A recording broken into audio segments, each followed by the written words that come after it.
On the morning of the 29th of August 2019, Keith Farquharson, a retired detective inspector, was asked by his wife of over 30 years, did he still love her? Less than an hour later, Alice Farquharson would be dead. Keith's account was that she had fallen out of bed and had a heart attack. When paramedics arrived, they found Alice's lifeless body and an apparently devastated Keith Farquharson. But was the former cop telling the truth? Keith has provided all these accounts and they just didn't seem to fit with the circumstances and what he was saying had happened. It just didn't add up. Alice's untimely death left a community in shock and a mystery that had to be solved. How had the mother of three met her death? And could her ex-police officer husband have been responsible? I've brought together a crack team of experts to try and begin to understand the tragic circumstances around Alice's death. Former Detective Superintendent Julie Mackay, a top anti-corruption officer, psychologist Serena Simmons, and retired detective Howard Groves. With the help of these experts, I'm going to try and unravel what happened in this case and whether Keith Farquharson exploited his knowledge of police techniques to cover up his crime.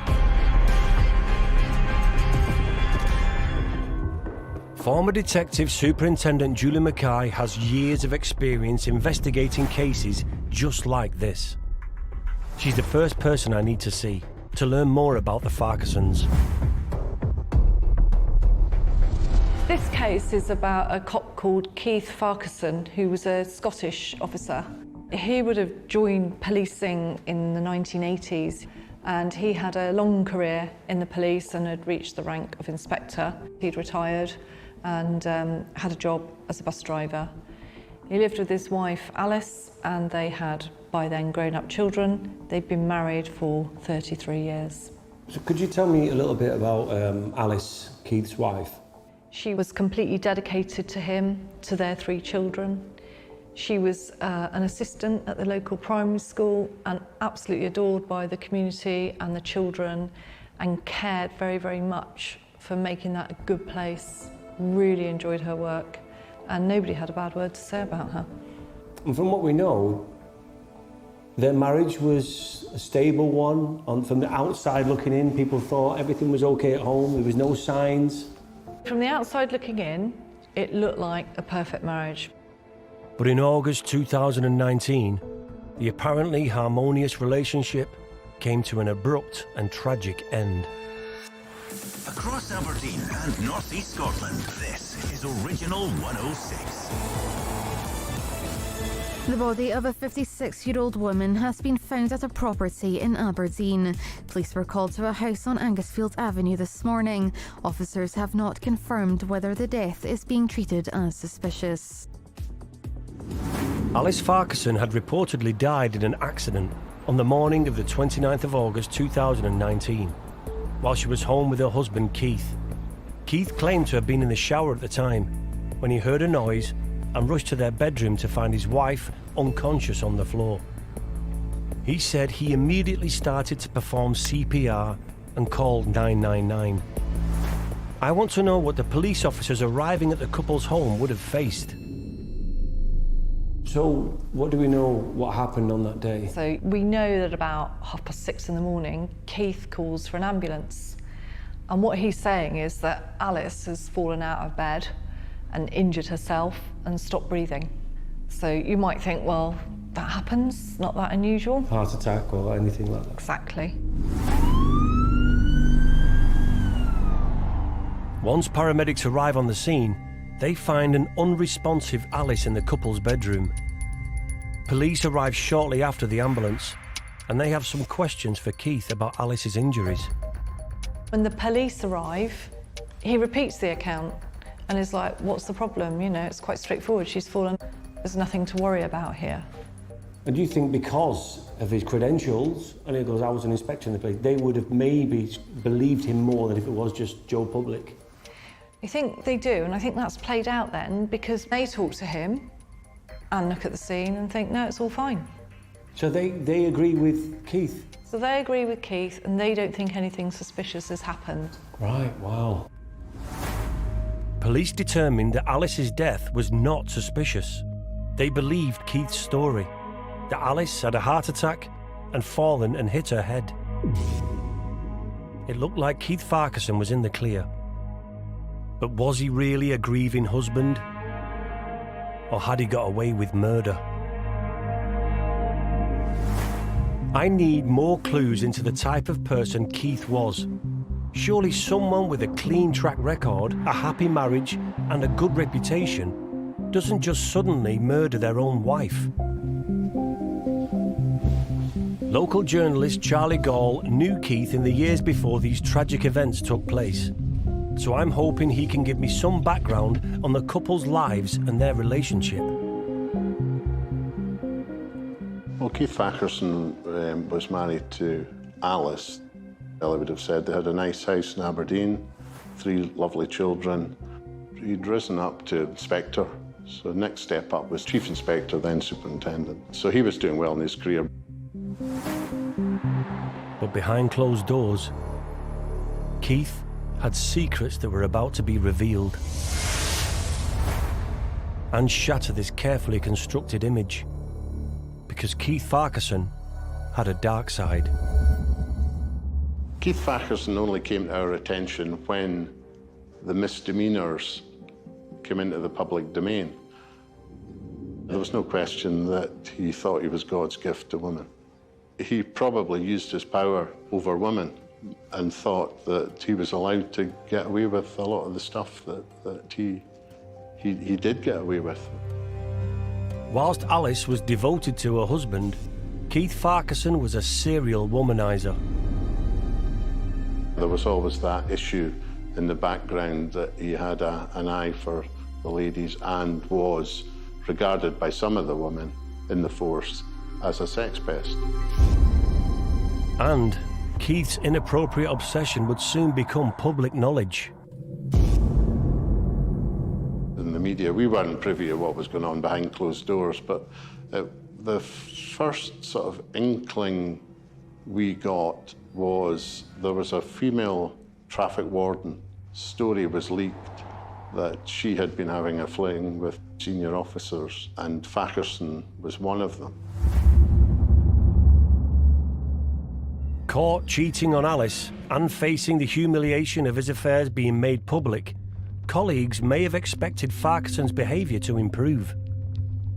He certainly didn't appear on the face of it to have any shame about what he had done. He didn't crawl away and disappear, far from it. He just carried on.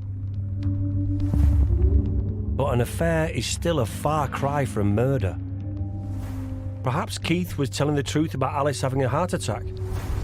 Or maybe Keith's history of lying should have been a warning for cops. And tragically for Alice, there were other red flags about Keith's behaviour towards women, which went ignored and unpunished.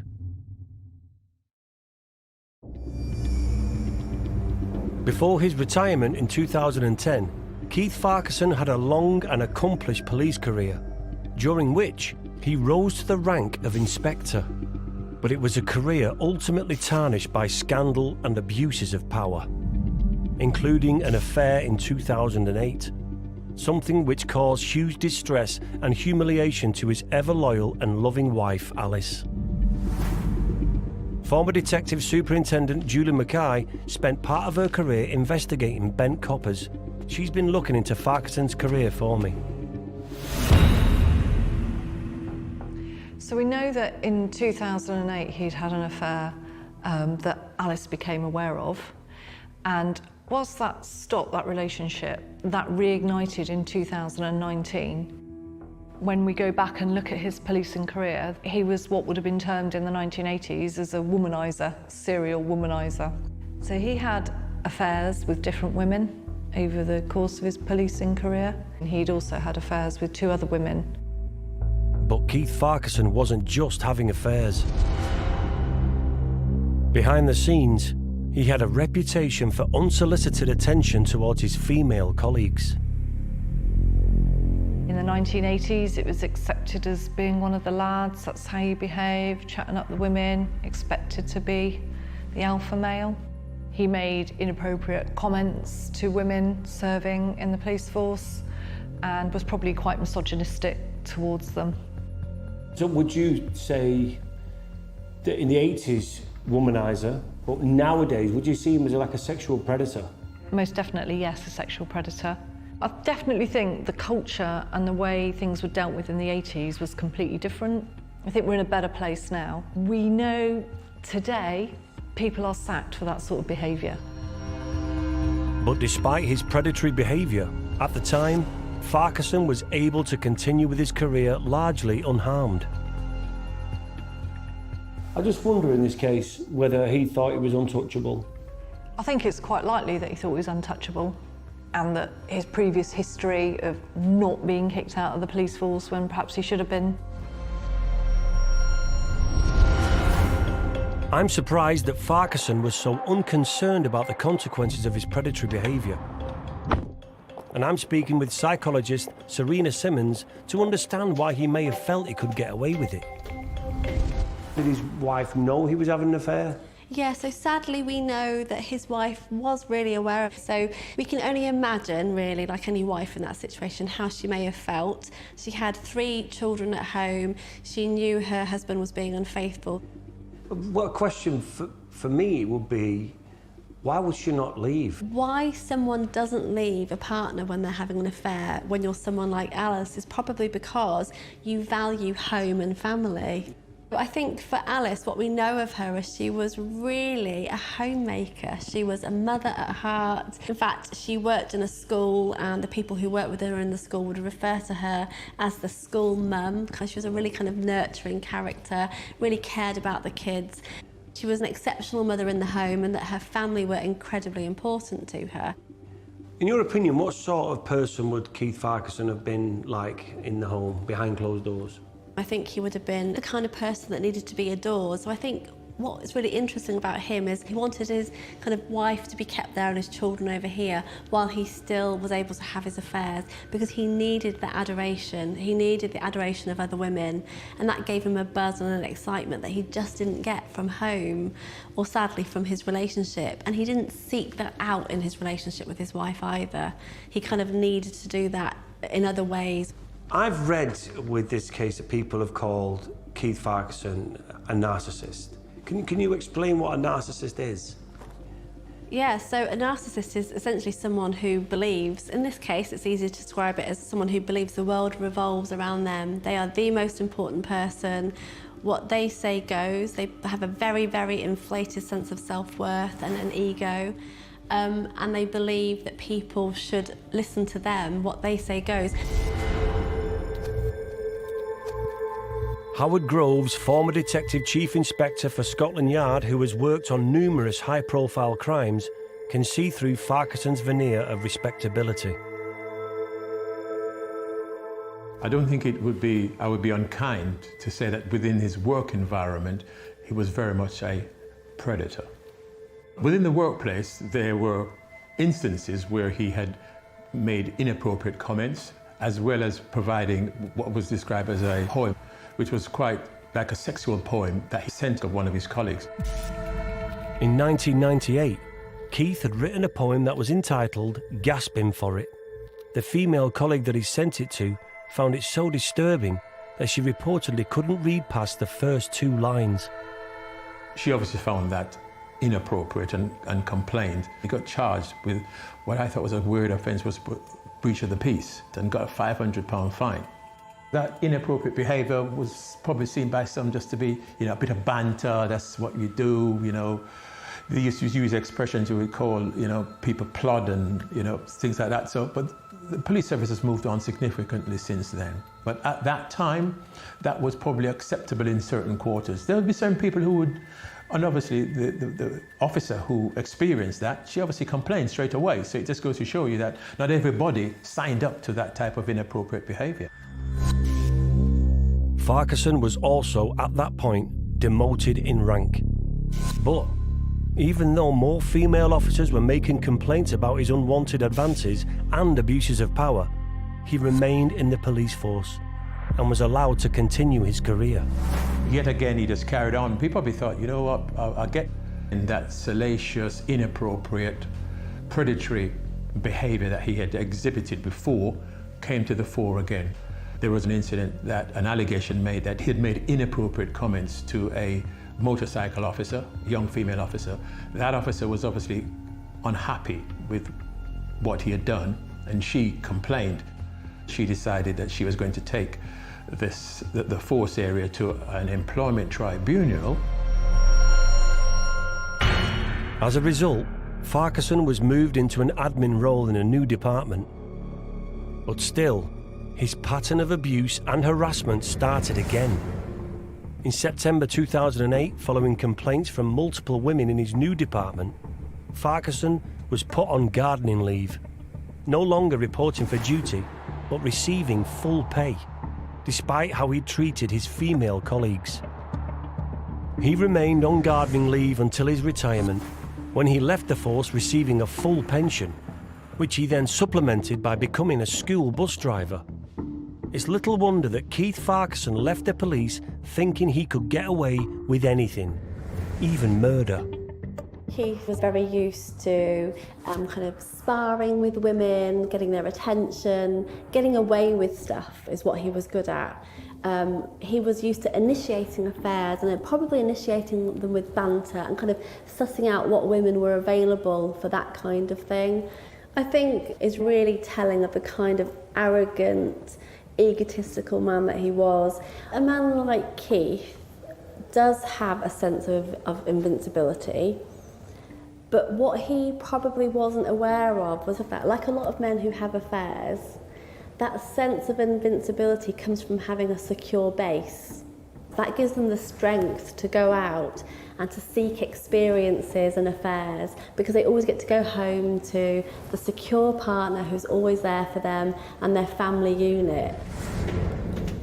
Alice's devotion and loyalty to Keith, in spite of his repeated transgressions, would have reinforced his sense of invulnerability.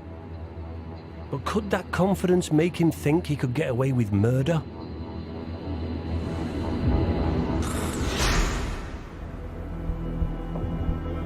Charlie Gall was reporting the case and remembers how much the news of Alice's death shook the community. He has some more details of the morning of the 29th of August 2019 that may give me some new insight into Alice's final moments. This is the leafy suburban street where Keith Farquharson, to all intents and purposes, led a quiet family life, the lovely family home where they brought up their 3 children. But after that day in August, the peaceful suburb the Farquharsons loved would never be the same again. What happened to Alice Farquharson that fateful morning would have been absolutely unheard of in an area like this. The whole community was shocked and reeling. She was adored around here. It began as a normal day, as I understand it, for Keith Farquharson, who was away to drive the school bus in his new life outside the force. But his wife apparently asked if he still loved her, and he had simply groaned, and that had led to her slapping and scratching him. He then claimed he was in the shower when he heard a clatter or a thud from through in the bedroom. He then said he went through and discovered that his wife had fallen and hit her head off a piece of furniture. When paramedics and police arrived, Alice's injuries didn't seem entirely consistent with Keith's story. But in a stroke of luck for Farquharson, a couple of the police officers who turned up were well known to him. His son-in-law turned up at the scene. He was a serving police officer, and other police officers who would probably have known Farquharson's from the force days. And he told them this tissue of lies about how she had fallen. It had been an accident in the bedroom. The first officers on the scene gave evidence that Farquharson was agitated, and he seemed like a man who had perhaps just lost his wife. There's no doubt that he tried to manipulate the scene and manipulate the first officers on the scene. Given that he'd also been a high-ranking police officer previously, he probably felt that the younger officers might be in awe of him in some way, and that, again, this is where his power and manipulation would come into it, and he would think he could tell them what they're looking at. And he obviously made a great facade of playing the grieving husband as well. Given Farquharson's history, I can see why he would be arrogant enough to believe he could get away with it. And it did look like his story was working. But he didn't bargain on one police officer, who was clearly not taken in by his story or his crocodile tears.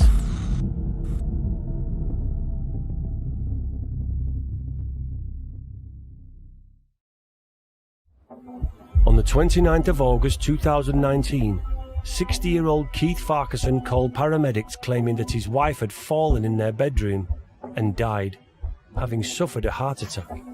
He said that he'd been in the shower at the time, and when he heard the clatter, ran to Alice to try and help her. He attempted CPR but could not resuscitate her. Officers at the scene reported Keith was agitated and emotional, as he would expect from a shocked and grieving husband. The death of 56-year-old Alice would be felt much more widely in the local community too. It was hard to believe such a tragic incident could have befallen such a well-loved woman. That was until the case took an unexpected turn, when an unannounced visitor arrived at the crime scene. There was another more senior officer arrived, and he wasn't satisfied that it was a non-suspicious death. I suspect, looking at the scene, having heard what Farquharson's initial account was, probably looked at it and thought, there's something not right. They would also, of course, have known Farquharson's background, his affairs. The whole thing, the whole circumstances, and taking into account Farquharson's previous history on the force, I think would have been enough to persuade them that there's more to be seen here. The senior officer who had arrived at the scene raised his concerns with CID. He felt this needed to be investigated further, and Farquharson became agitated that his story was being questioned. Eventually, CID determined that there was nothing further to investigate. There was no crime. And Farquharson appeared to be in the clear. For now. I think there just wasn't something quite right about the way he was reacting. The senior officer couldn't let his hunch go, and so he insisted that there should be further inquiries. This officer decided that they should wait for the post-mortem results before making up their minds of what they were dealing with here. But for now, officers were leaving the scene believing Alice's death as non-suspicious. Farquharson's act had worked, and he had managed to avoid arrest and too much suspicion so far. But would that still be the case when the results of the post-mortem returned? Once Alice Farquharson's body ended up in the mortuary, there was very little doubt under examination what had happened to her.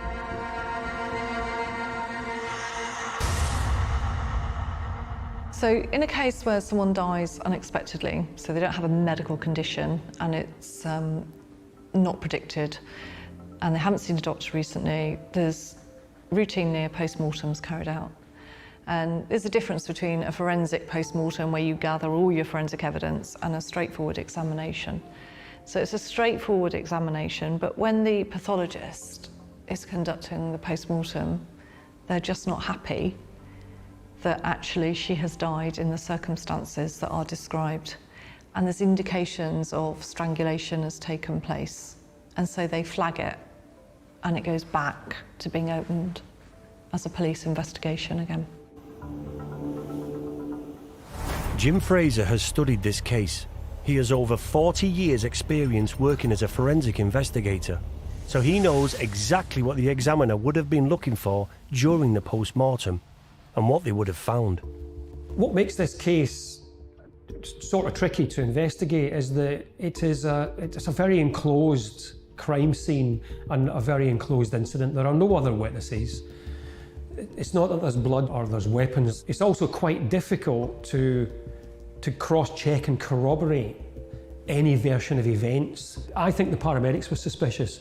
The inspector was definitely suspicious, and I think he was explicit about that. Then along came the CID, so they kind of slowed things down. You would have thought they would have been a bit more alert to it, but it may be, in fairness to them all involved, that this actually all looked very benign. People do die in bed, and, you know, to all intents and purposes, it looks perfectly natural. It looked like Keith had used his inside knowledge of police investigations to his advantage. It was going to be difficult to prove beyond a reasonable doubt that he was guilty of playing a part in Alice's death. Unless, of course, the results of the post-mortem could prove otherwise. The only way that you can cross-check or corroborate Keith's story is by post-mortem examination of the body, which is why that should have been done as speedily as possible. The purpose of a post-mortem examination is to establish the cause of death. The cause of death may be suspicious or non-suspicious. At first, there was nothing about the state of Alice's body to indicate anything other than a natural death. But then the forensic pathologist found something she wasn't expecting. What the forensic pathologist found in this instance was tiny blood vessels called petechiae, and what she described as florid under the eyelids. These are minute blood vessels that burst when a neck is compressed. Suddenly, the case had changed. Officers could now be certain that Keith was not telling the whole truth. There had in fact been some kind of obstruction of Alice's airway which helped to cause her death. But that still didn't make him guilty. And pathologists still needed to determine what exactly had happened to Alice. After further examination, the pathologist reported that Alice had signs of blunt force trauma, resulting in bruises on her face. Bruises that were likely caused by something or someone gripping her mouth and nose. And the most damning finding of all for Keith, the pathologist said that during Alice's death, something had also been pressing on her neck, preventing her from breathing. These post-mortem findings are incriminating. The post-mortem findings established that Alice had died by neck compression. The cause of death is strangulation. Keith's story was a lie. Alice hadn't had a heart attack and fallen. She had in fact been strangled. And now former Inspector Keith Farquharson was a prime suspect in his wife's murder. Had he killed Alice and attempted to use his police knowledge and connections to cover it up? She had been strangled. The only person who was available to strangle Alice was Keith.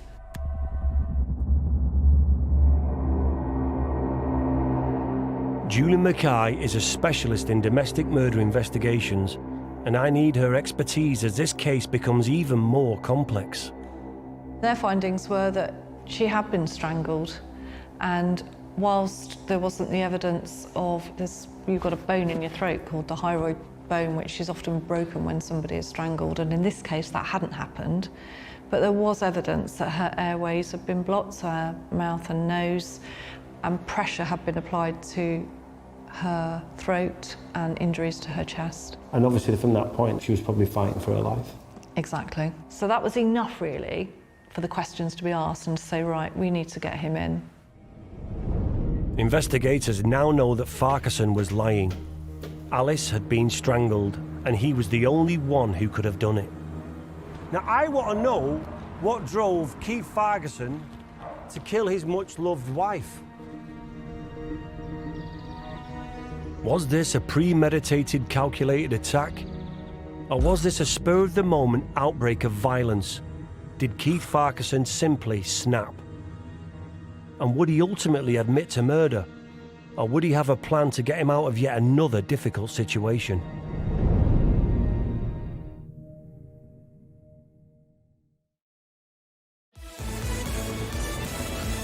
headlines this morning.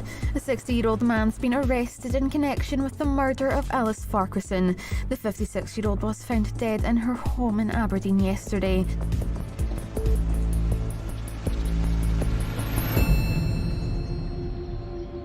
Alice Farquharson had died on the morning of the 29th of August 2019. Her death had initially been ruled as non-suspicious, the result of a heart attack which had caused her to fall, hitting her head. But then, the coroner's report came back. The post-mortem showed that she'd been strangled, and her husband, Keith Farquharson, a former police inspector, was the only person around that could have done it. Keith Farquharson was arrested for the murder of his wife, Alice. In custody, he was interviewed about his involvement in Alice's death. But after decades of getting away with abusing his power, Keith Farquharson still wasn't ready to take responsibility for his actions. So when he comes into custody, he does change his story and he says, well, what's happened is she's asked him if he loves her still, and they've had a bit of an argument, and she's lashed out, scratching him. And then he sort of says, well, it was a self-defense thing, you know, he's pushed her away and she's suffered a heart attack. Her heart has stopped beating, effectively, and it's not a heart attack in the traditional sense, but as a result of their argument and there's a bit of struggle, you know, she's undergone this cardiac arrest. Keith had now changed his story, admitting that he was in the room when Alice died, rather than in the shower, as he initially had claimed. He admitted that they had argued and there'd been a struggle, but he was still adamant that he had not killed her. Instead, he claimed she suffered a heart attack during their fight. There's a big legal argument around the circumstances of the death and whether effectively she's died, her heart stopped beating as a result of the strangulation, or whether that was just something that happened because of the stress of the situation. The case went to trial in February 2020 at the High Court in Glasgow, with Keith Farquharson maintaining his innocence. But would the jury buy his story? I want to know if it's really possible that Alice could have died of a heart attack, as Keith was still insisting when he went to trial. Or was this just more lies from a former police inspector used to getting his own way? Keith Farquharson phoned the emergency services in the early hours of a weekday morning, saying that he thought his wife had had a heart attack. Paramedics would have seen possibly hundreds of people who have had heart attacks, so they're very familiar with what a heart attack looks like. But his wife also had abrasions to her face. She was lying outside the bed. These are not necessarily typical findings of somebody who has had a heart attack. In these circumstances, if she had a heart attack, there would be visible signs in her heart. It's what they call gross pathology. They get the heart and they cut it into slices and they look at each slice and you will see damage to the heart. When you have a heart attack, an infarct, you get patches on the inside surface of the heart. The pathologist would recognise and establish that. So what about Alice's post-mortem? Would that in any way support Keith's story of a heart attack during a struggle? The findings in this case were that there were certainly no signs of a heart attack. The pathologists had found signs of asphyxiation that they would not expect to see if Alice had in fact died of a heart attack. The investigation into Alice's death could determine with certainty that Alice had died from strangulation, not a heart attack.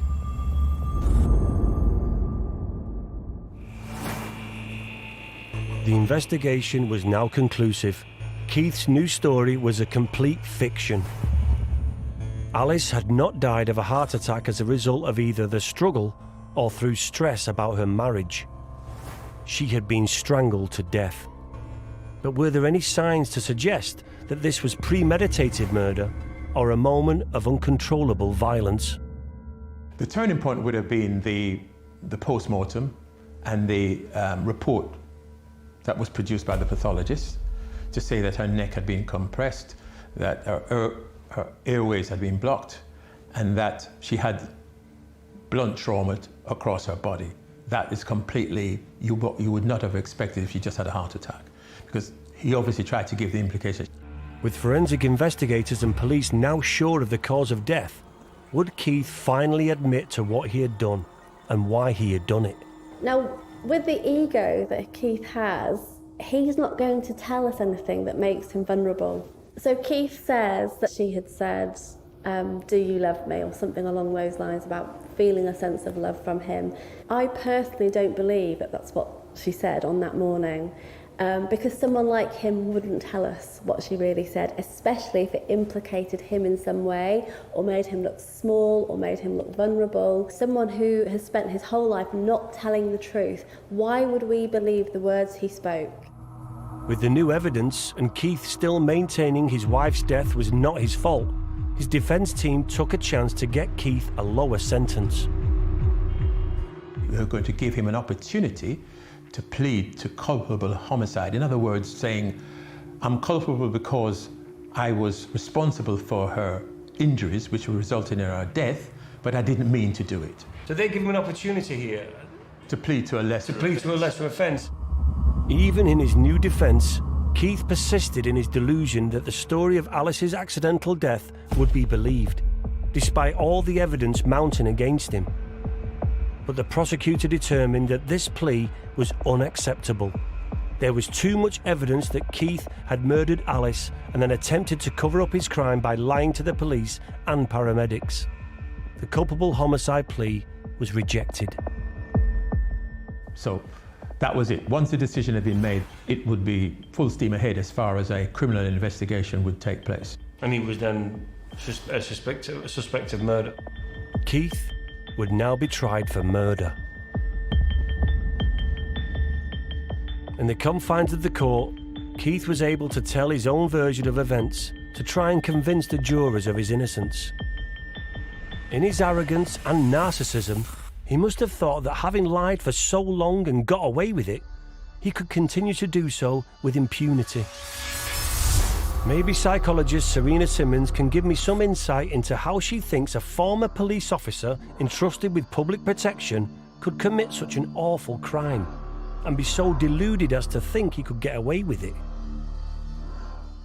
I think on the morning that he killed her, something happened, something was said that triggered him to take the opportunity to do what he did.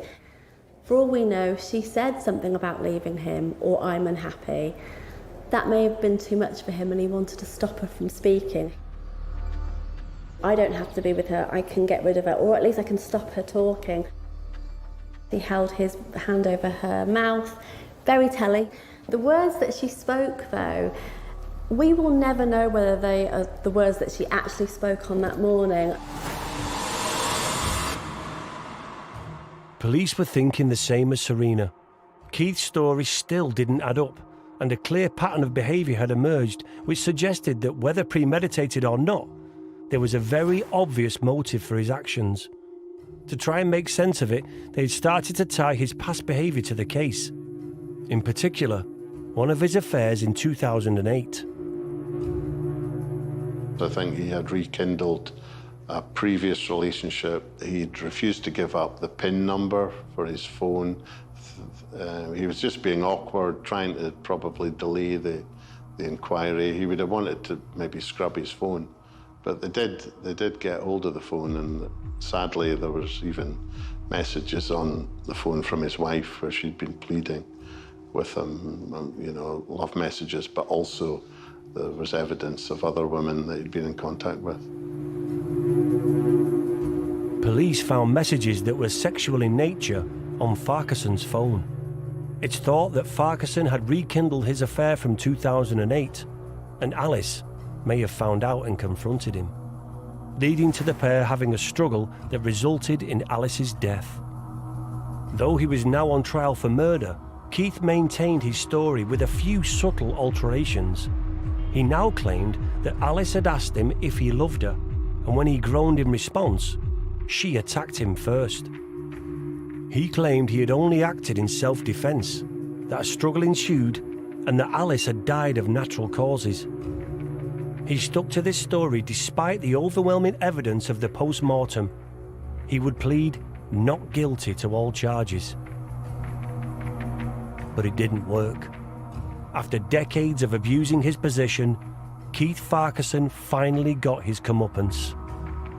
On the 23rd of March in 2020, he was sentenced in the court to 15 years imprisonment. And what that means is he must serve 15 years, but it's a life sentence. So he'll always be what we call a life licensee. It just means he won't be released for 15 years. So he's not eligible for parole until 15 years, and then it'll be reviewed then? Absolutely. But to Keith, who had spent a lifetime abusing his power and somehow managing to get away with it every time, this must have been a rude awakening for the former copper. He feels hard done by. He didn't kill her, it was her fault for challenging him, and she shouldn't have. So I think he did think he was going to get away with it because of his arrogance, and he'd got away with it effectively before, hadn't he? So, not killing, obviously, but bad behaviours before. Wow. Keith Farquharson was a man who, over the course of his career, constantly abused his role as a trusted and decorated officer to harass and degrade women. All the warning signs were there that he should never be trusted. Finally, justice has been served. He was a predator at work. He had extramarital affairs. Alice was aware of them. There was a fight between her and him, and he obviously took it to the nth degree, and she was killed. That he would have done that and then tried to cover it up. Cowardice, really, but you often find that with the sort of philandering, cheating, serial cheats, that you know, they're cowards at heart as well. I think he was brought up in that era where he felt he could do whatever he wanted. I don't think this was a premeditated thing. I don't think he got up that morning thinking he was going to kill her. And she definitely did not deserve to die as a result of him having affairs with other women, because that's what it boils down to.